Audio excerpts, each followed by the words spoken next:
বর্তমান বাংলাদেশের ১০ জেলায় এত ভয়াবহ বন্যা হয়েছে যে কিছু সময়ের মধ্যেই মানুষের ঘরবাড়ি তলিয়ে গেছে।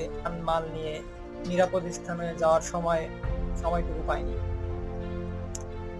ভারত ফারাক্কা বাঁধ বিনা নোটিশে খুলে দেওয়ার কারণে বাংলাদেশের অনেক ক্ষয়ক্ষতি হয়।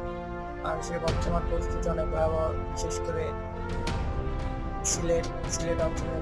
সিলেটের সবথেকে বেশি বড় ভয়াবহ বন্যা হয়, যেখানে মানুষের একতলা অনেক বাড়ি তলিয়ে যায়, একতলা পর্যন্ত পানি উঠে যায়।